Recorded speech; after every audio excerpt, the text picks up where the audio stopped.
नमस्कार, आप देख रहे हैं देश और प्रदेश का number 1 news channel India news Haryana. और इंडिया न्यूज़ हरियाणा हमेशा उन खबरों को दिखाने की कोशिश करता है जो आप लोगों के लिए ज़रूरी है। ऐसे ही एक बड़ा मामला दिल्ली एनसीआर और गुरुग्राम में देखा जा रहा है, जो पॉल्यूशन को लेकर के है। उसको लेकर जिला उपायुक्त के साथ अधिकारियों की मीटिंग और बैठक ली गई। क्या कुछ निर्णय लिया गया, उन निर्णयों में क्या कुछ कार्रवाई की जाएगी उन पे, जिस वजह से एक पॉल्यूशन को कम किया जा सके। हमारे साथ निशांत यादव जी हैं।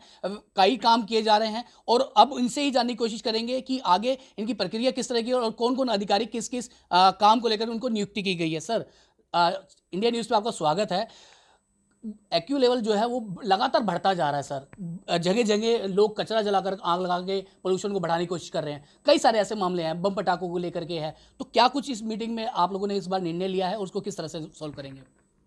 देखिए, गिरते हुए एक्यूआई को लेकर के जो commission for air quality and management है, उन्होंने ग्रैप 3 लगाने की घोषणा की है। उसमें काफ़ी सारी रिस्ट्रिक्शंस लगाई गई हैं, जिसमें विशेष करके जो कंस्ट्रक्शन और डिमोलिशन एक्टिविटीज़ हैं उनको बंद कर दिया गया है।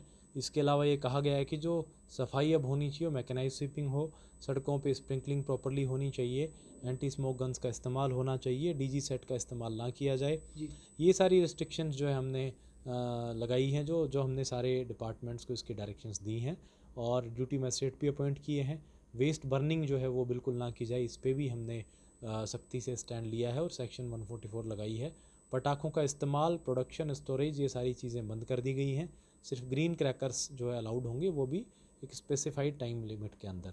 तो इन सब को लेकर के प्रशासन बड़ा गंभीर है और हम इसमें सख्ती से एक्शन। सर, लगातार जिस तरह से एक्यू लेवल बढ़ता जा रहा है, कई सारी बड़ी कंपनीज़ हैं, काफ़ी बड़े बड़े जनरेटर चलते हैं, उनसे भी पोल्यूशन होता है। और गुड़गांव की तो वैसी बात की जाए तो कहते हैं में नगर निगम के अधिकारी भी जो हैं वो धरने पे बैठे हुए हैं। साफ़ सफाई नहीं हो पा रही, कचरा ज़्यादा फैला हुआ है और लोग क्या कर रहे हैं, उसको कचरे को जलाने का काम कर रहे हैं। इंडिया न्यूज़ पहले भी इस खबर को पहले दिखाया था, आपसे भी बातचीत हुई थी, हमने अधिकारियों के संज्ञान में भी लाया था। तो उन पर किस तरह से कार्रवाई की जा सकती है, क्योंकि अभी आपने कल एक नोटिस जारी किया था कि धारा 144 लगा दी गई है।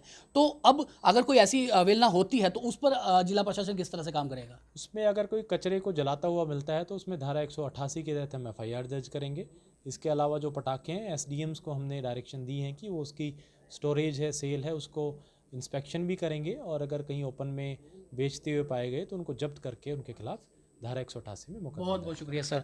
तो जितने भी अगर फायर ब्रिगेड हैं या बाकी जो अधिकारी दल हैं, उन सभी पर एक डिपार्टमेंट रख दिया गया है। उन पे एक पूरी किस तरह से कार्रवाई की जाएगी, अधिकारी उन पे किस तरह की कार्रवाई करेंगे, उन सभी पर अब जो है अधिकारी नज़र रखेंगे। चाहे भी कोई भी एक्टिविटी होती है या जनरेटर जिस तरह से चलाए जाते हैं, बड़े बड़े जनरेटर होते हैं, उनको उस पर पोल्यूशन जिनसे फैला जाता है या कहीं खुले में आग लगाई जाती है, तो ऐसी सारी चीज़ों पर जो है अधिकारी अब नज़र रखेंगे। कुछ दिनों के लिए पोल्यूशन कितना कम हो सके उसको लेकर के गुरुग्राम एनसीआर में अब अधिकारी जो हैं वो अपनी नज़र बनाए रखेंगे।